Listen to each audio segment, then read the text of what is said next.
নমস্কার। আজকে আপনাদের জন্য নিয়ে এসেছি একটি কিডনি সংক্রান্ত খুব গুরুত্বপূর্ণ রোগ। কিডনি রোগ যেটিকে অ্যালবুমিনুরিয়া অথবা প্রোটিনুরিয়াও বলে। তো এই অ্যালবুমিনুরিয়া এবং প্রোটিনুরিয়া কিডনির একটি মারাত্মক রোগ। যেটি আজকাল প্রতিটা মা এরিয়ায় হসপিটাল যেখানে দেখবেন সব হসপিটালেই ডায়ালাইসিস চলছে। এটা মানুষের অ্যাওয়ারনেস নেই। আমি আজকে এই একটা সমাজ সচেতনতার জন্য ভিডিও এনেছি। এটা মনে রাখবেন, আপনার যদি আপনার যদি নাও হয়, আপনার প্রিয়জনের, আপনার আ গুরুজনের যদি না হয়, কারোরকে আপনি যদি শেয়ার করেন, সে খুবই উপকার পাবে। তা আপনার কিডনি প্রবলেম হয়েছে কি করে? বা অ্যালবুমিনুরিয়া অথবা প্রোটিনুরিয়া হয়েছে কিনা জানবেন কি করে? ১ম এ আমি আপনাদের জানাই যে ঘুম থেকে উঠে যদি দেখা যায় পা ফোলা, চোখের নিচে ফোলা এবং প্রস্রাবে যদি একটু ফেনা হয়, তাহলেই আপনার অবশ্যই এই অ্যালুমিনেরিয়া হওয়ার লক্ষণ। ওর জন্য আপনাকে ইউরিন টেস্ট করতে হবে। ইউরিন আ আরই রুটিন টেস্ট। এই রুটিন টেস্টে যদি দেখা যায়, ইয়া যদি রুটিন টেস্টের রিপোর্টে আসে যে অ্যালবুমিন পজিটিভ বা প্লাস অ্যালবুমিন প্লাস এসছে, ডবল প্লাস বা ট্রিপল প্লাস এসছে, তাহলেই আপনার কিন্তু কিডনি খারাপের পথে। তা অ্যালুমিনেরিয়া কি? অ্যালুমিনেরিয়া হচ্ছে আমাদের কিডনি আ আমাদের রক্তকে পরিষ্কার করে, ফিল্টার করে। কিছু ক্ষেত্রে কিডনি যখন এই ফিল্টার করতে পারে না, তখনই রক্তে প্রোটিক অথবা এই অ্যালবুমিন চলে আসে। তা অ্যালবুমিনুরিয়া যদি আপনার বেশি হয়, তাহলে আপনার কি করণীয়? এটা এবং আজকে হোমিওপ্যাথি ওষুধ কি করবেন না আর কোন টেস্ট করবেন। ১ম এ আমি আগে জানাই, যদি আপনার এরকম যদি প্রস্রাবে ফেনা হয়, পা যদি ফুলে যায়, চোখের নিচেও যদি ফুলে যায়, তাহলে আপনি কি পরীক্ষা করাবেন? আ রুটিন ইউরিন করাবেন।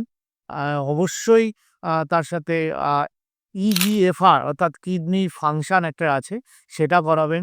সুগার টেস্ট করাবেন এবং ব্লাড প্রেশার তো অবশ্যই চেক করাবেন।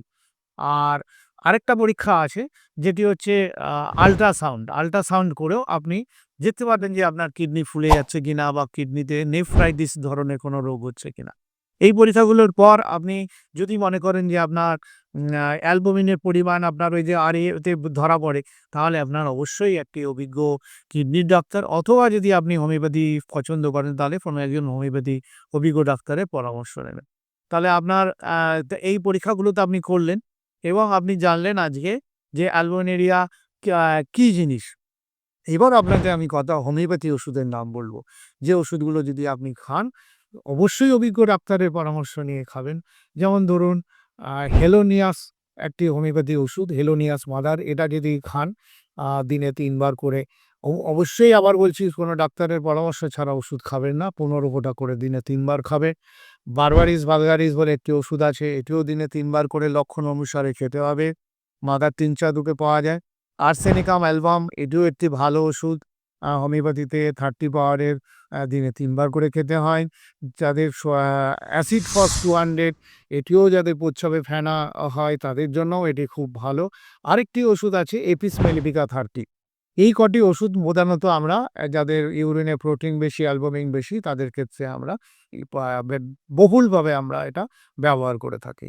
আর জীবনযাত্রায় আপনাকে কিছু পরিবর্তন আনতে হবে। লবণ খাবেন না, চিনি খাবেন না। একদম আ রেগুলার আপনার আ প্রায় বিপি চেক করতে হবে। বিপি যদি বেড়ে যায়, তাহলে আপনার অবশ্যই ডাক্তারের পরামর্শ নিয়ে ব্লাড প্রেশারের ওষুধ খেতে হবে। অতিরিক্ত আপনার প্রোটিন যেগুলো আছে সেগুলো, সেই খাবারগুলো একদম খাবেন না। আর জাঙ্ক ফুড এবং যেগুলো আপনার রেড মিট, হ্যাঁ? ডিমের সাদা অংশ, এগুলো তো একদম বর্জন করবেন।